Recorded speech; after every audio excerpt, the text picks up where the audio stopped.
रोज सारी रेल कंपनियों की धुलाई होती हुई। मयूरेश, इस पर मैं आऊंगी, लेकिन इस बीच आरईसी के स्टॉक की बात कर लेते हैं। बात करते करते स्टॉक 6% नीचे आ गया क्योंकि नतीजे आ गए हैं। ब्याज से आय के आंकड़े में इजाफा जरूर है। 4159 करोड़ का यहाँ पर ब्याज से आय का आंकड़ा साल दर साल कंपनी ने डिलीवर किया है, लेकिन मुनाफा भी अगर आप देखें 2878 करोड़ से बढ़कर ये 3270 करोड़ पर आया है। तो ऐसा क्या हुआ कि स्टॉक में इतना गहरा करेक्शन आना चाहिए? क्योंकि नॉर्मली अब तक हमने क्या देखा था, अच्छे नतीजों को बाजार रिवॉर्ड कर रहा था और बुरे नतीजों को पनिश।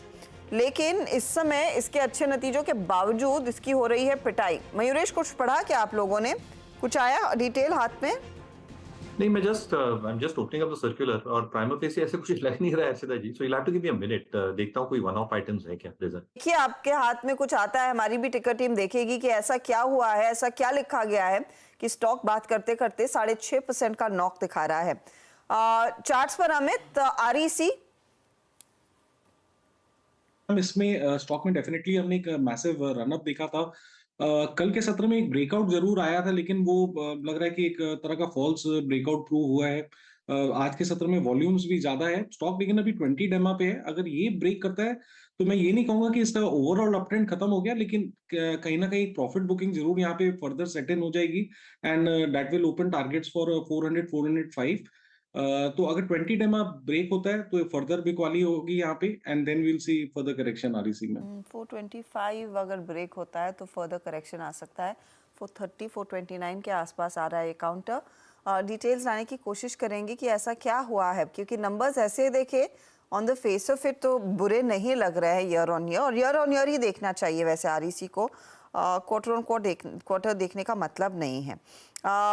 मयूरेश, अगर आपके पास कोई जानकारी है तो बताइए, और ये भी बताइए ये जो एक तरफा गिरावट सभी रेल कंपनियों में देखने को मिली है, ये ओवरड्यू गिरावट थी इसीलिए आई है? Is it the beginning of a big fall? The presumption here is whether it's a beginning या पता नहीं, बट ओवरड्यू जरूर थी हर्षिता जी, क्योंकि आई थिंक जो प्राइसेस थे they had run away too much for comfort.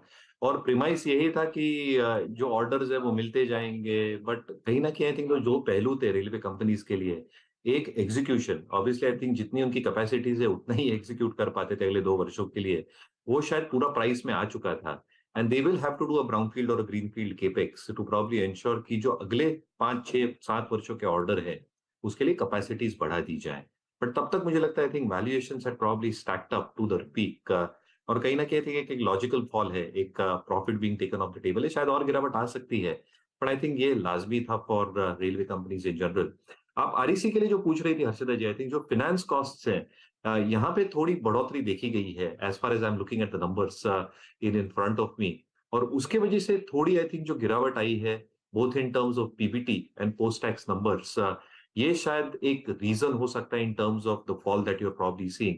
वैसे top line growth quarter on quarter year on year काफी अच्छी है। When you are talking about one of शायद कुछ दिख नहीं रहे हैं बैलेंस शीट में एट दिस जंक्चर। तो I think it's solely the expenses specifically to finance cost that has gone up, और लॉजिकल रीजन यही होगा कि जितने नए प्रोजेक्ट्स ले रहे हैं शायद फाइनेंसिंग जो ये बोरो कर रहे हैं at a reasonable rate at this juncture, क्योंकि इंटरेस्ट रेट साइकिल ऊपरी लेवल पे है, उसका शायद एक हाजमे आप गुजरे इन terms of quarter on quarter performance and even year on year with the increase in finance.